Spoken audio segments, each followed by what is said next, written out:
struggling scratch practices in the first year, we're going to have some takeaways on how they can supercharge production.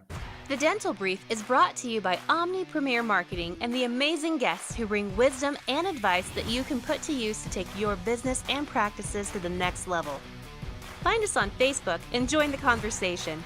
Get ready to grow because we are kicking off the next episode in 3, 2, 1. Hello, everyone. Welcome to another episode of the Dental Brief. I'm excited for today's guest. We have a fellow marketer on the program coming from the Pacific Northwest, a beautiful part of the country. Dan Delmain, say hello. Hello. Thanks so much for having me on, Patrick. Yeah, glad to have you on here. I think it's going to be a great show. We're going to talk about startups. I think that's awesome. It's a great subject. So much going on in that area right now. Dan, first tell me, how did you start working with dentists? I know you're a marketer, but how did you get going with in the dental side of things? Yeah, so 12 years ago when I started Delmain, we worked with a variety of small businesses, and we quickly learned that we're most aligned with dentists. And the reason being, it's, they're ambitious, they have their 1, 3, 5-year goals, they believe in the power of marketing, and they're willing to invest into it. And as such, we pivoted to being dental exclusively because. Yeah. So how long have you been dental specific? How long have you been focused in that area? About 5 to 7 years. Awesome. So call that you're getting, I know that I'm getting a call that you're getting often. So challenge that you're hearing right now, I know I'm hearing it a little bit, is from startups. What's a very particular challenge that dentists who did startups are calling you and asking you about? Yeah, we're talking to a lot of scratch practices that are struggling to hit their goals, and it's usually related to production. And I feel like this falls into 2 buckets. So like bucket number 1, the first timers, likely an associate opening up their practice for the first time. Bucket number 2, this isn't their first rodeo. They've done this before. So sure. I kind of want to focus on bucket number 1, right? Like those associates that are opening up their first practice and it's just, 6 months in, like they're struggling, that, they're not hitting their growth goals. Like, what kind of things they might think about? So big area in that. What do you think is leading up to these production struggles? I mean, obviously it has to do with patient growth, right? Yeah, exactly. Because I think, in a lot of situations, especially GPs, right? It's like they open up their doors. It's not like they're getting a flood of new patients from the referring docs or word of mouth. So it's like, what ways can they look into just like really growing their new patient base as quickly as possible? So tell me what's the secret? What are some ways to grow that patient base as quickly as possible? Well, I mean, I think kind of 3 potentially obvious ones come to mind that maybe dentists have thought about that are kind of him and hawing about. But I would say that, and here's, I think, 3 easy ones to potentially consider. And I know it's not a good fit for everybody, but sure. Number 1, like flexible hours and days, right? Maybe you're open on a Saturday, you do a couple early mornings, late evenings. Especially in your more like urban environments and you're catering to that work crowd that's hard to get in during the days. I would say that's number 1. Number 2, accepting insurances. And we talk to a lot of scratch practices where it's like their goal is to get to out of network fee for service as quickly as possible. Yeah. But sometimes, just like in the interim, maybe that first year or 2, you are in network with insurances. Sure. And then feel free to jump in here, Patrick, as I move along, because I know you have a lot of feedback on this front.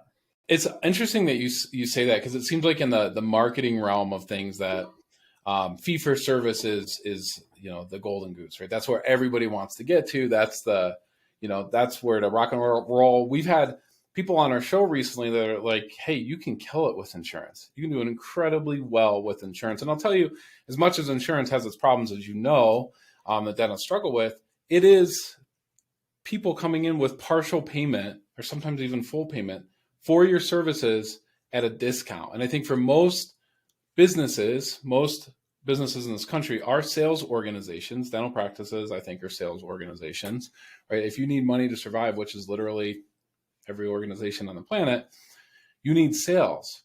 And a lot of companies have to pay salespeople to go out and get those sales for them. But in this case, the insurance company is kind of acting as a sales agent. They're just taking a commission for doing it. Do you think that's true? Yeah, absolutely. Because you Yeah. talk to a lot of practices that are just, 100% PPO. And it's like, how do you get your patients? They're like, oh, we got this massive pipeline coming through all of our insurances. Okay, great. Like that is one dental business model that works as Yeah. well. I love to help practices, by the way, go from, and I'm sure you do too, to go from insurance to fee for service. It's always fun to help someone get from point A to point B. I'm sure you love that. In the beginning, I always recommend take every insurance you can. It's easy to say no to those patients later on, and you want to get busy and get energy moving in your practice as quickly as you can. And a lot of those insurance patients are going to provide you referrals if you do a great job that are going to not be insurance patients. And someday you can get off of that if you want. Do you like that process? Yeah, I completely concur. Yeah, just everything that you said there.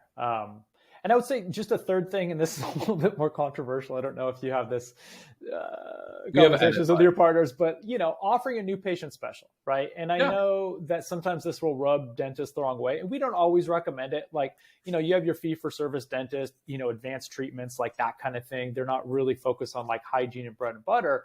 Right. That totally makes sense. But like the $99, exam, x-ray, teeth whitening, whatever it might be, like that's a great way to get patients in the door. And if your retention is really high and you're focused on that lifetime value and building those relationships, like chances are that person is going to stay with your practice for life, especially provide an awesome service. Yep. So I like that. And I agree with you that you do need an offer. You have to have some compelling reason to get people to contact you. And it is true that you will get some patients that will come in off of a cheap ad, right? Or a cheap new patient special because they want a cheap cleaning and exam. That's going to happen. You can't stop that from happening. However, every one of those patients that does come in that isn't just looking for the cheap deal, you have a chance to provide and prove an incredible amount of value to them that they'll spend money on, right? So it's just an opportunity to show your value to people. That's how I look at it. What do you think?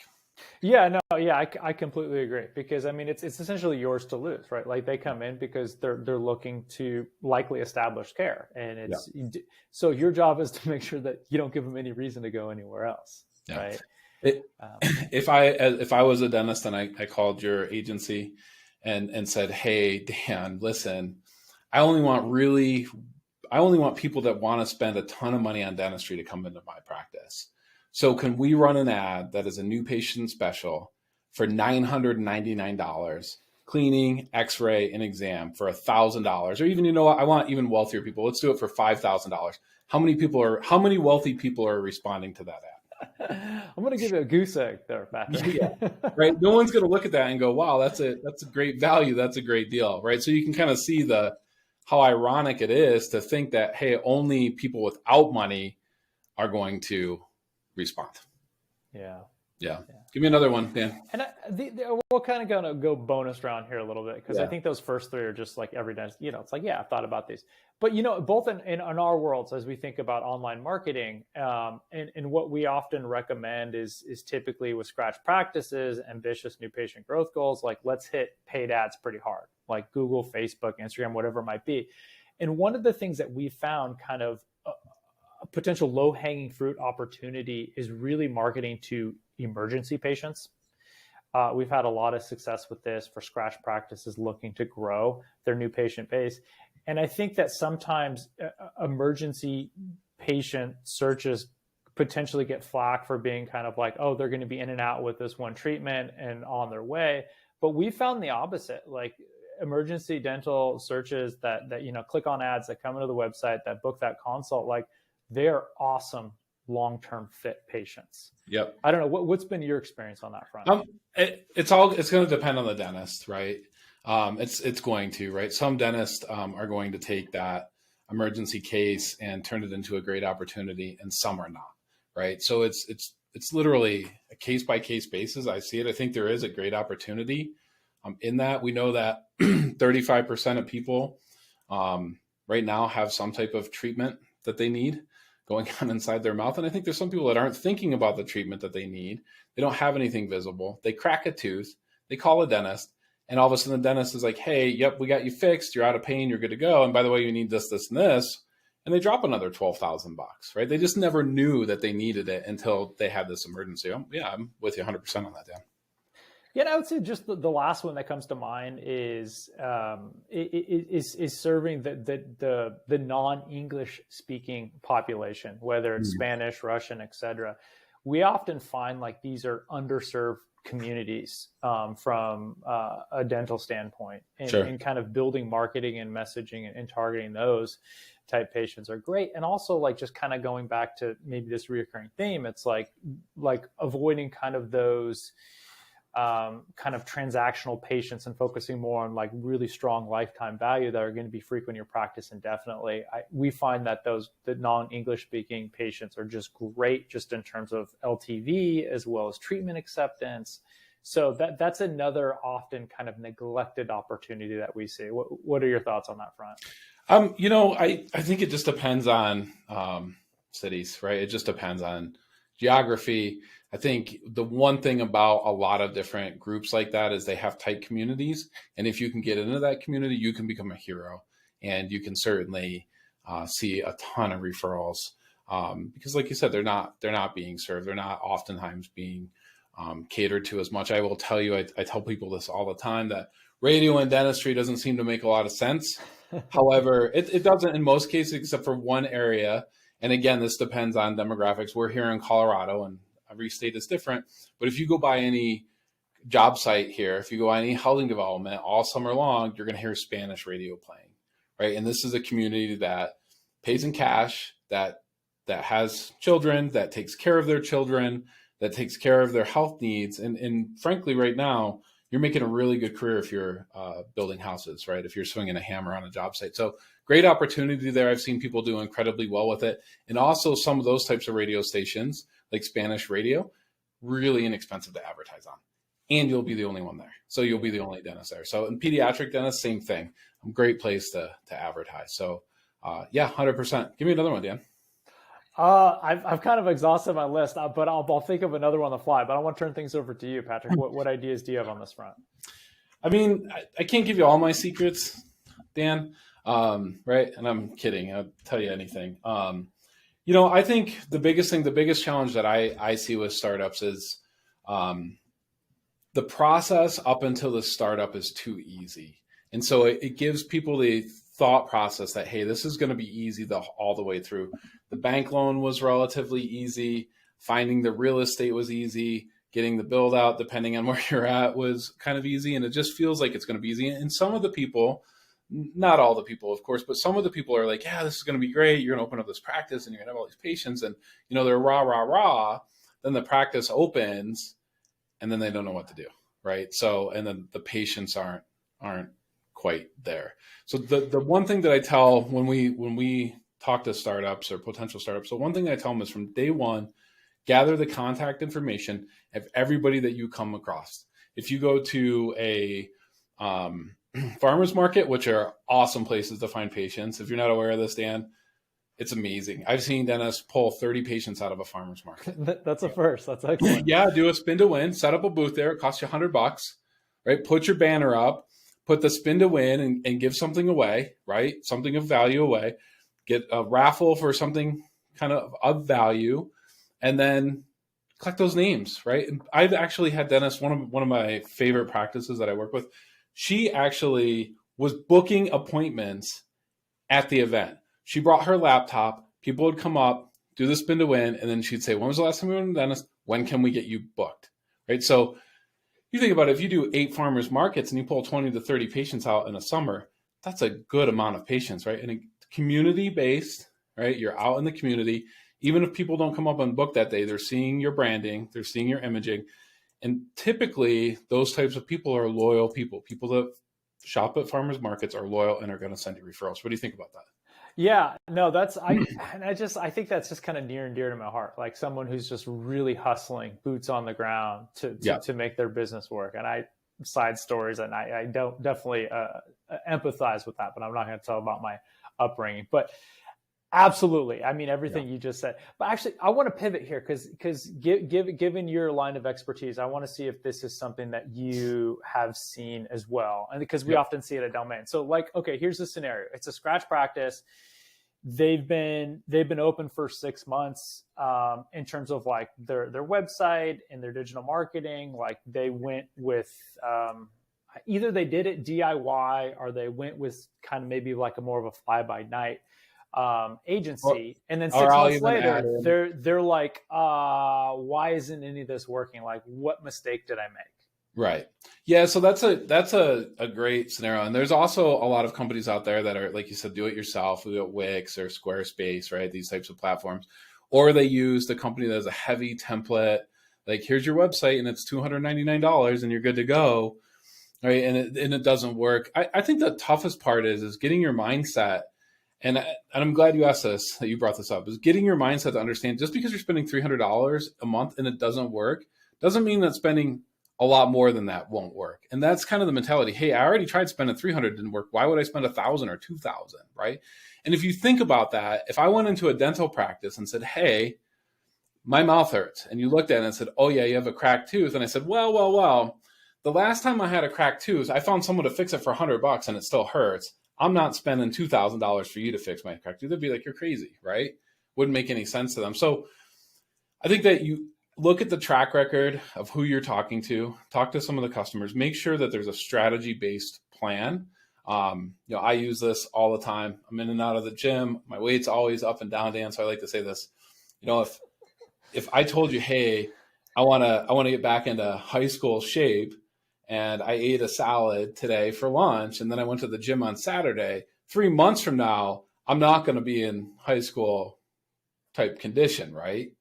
So you got to have a plan, and it has to be consistent in something that you work every day. So that's what we tell all practices. I mean, it's just something you have to do, and everything you have to do it over and over and over again to have success on it. What about you? What do you think? Yeah, absolutely. I feel, I really sympathize with those situations where it's like, 6 months in, they're answering phone calls. They are the hygiene department. They're doing everything. And it's like, how do we help them get out of that hamster wheel? Yep. And kind of in moving forward. And I think a lot of times it's like we examine some of the foundational elements, like the branding, potentially the website, like are you using stock photography, original photography, like have you thought about videography? Just some of what I would describe as like the core marketing foundational pieces. And if those aren't working, it's almost like you have to rip off the Band-Aid as much as it hurts, because you might have invested in 6 months ago, but it's like building a house. Like you're only going to be as strong as your foundation. Right. And so that's right. Yep. 100%. Dan, let me ask you this question. This is a biased question I think this could easily be biased for both of us. But I'll ask you this question anyways. If you're looking for a marketing agency to work with, right, if you're looking for a company to help you bring in more patients and guide you, tell you the truth, tell you what's right and what's wrong and what'll work and what won't work, how do you go about vetting them? How would you recommend someone find the right company for themselves? Yeah, I think kind of the obvious but oldie but goodies are, you read online reviews, you seek out some case studies. But I think more so than that, also you want to look at as many examples of their work, because I feel like with digital marketing, it's kind of like nebulous and, you can show all these things. But when it comes to like branding and web design, like it feels a little bit more tangible because you can see what they've done. Right. And I think the last one, and it's a biggie for me, and I'm sure it's a biggie for your team as well. It's like making sure that personalities are in alignment, right? Like not only is the trust there, but is this like someone that you could hang out with, grab a beer with or a coffee or whatnot? Because I think that is so important, just the relationships in this day and age. And then of course, like to your credit, like having a very detailed strategy and roadmap. Like what does the next 3 to 6 months look like, and what kind of milestones are we going to meet, and just game plan accordingly. Yeah, I think that's good advice. Dan, I want to thank you for coming on today. I want to tell the audience about your website. It's delmain.co. We'll make sure that we put links on the blog, on the Dental Brief site, on our Facebook page. We'll have it there. Dan, thanks for coming on the show. I really appreciate it. Yeah, thanks so much, Patrick.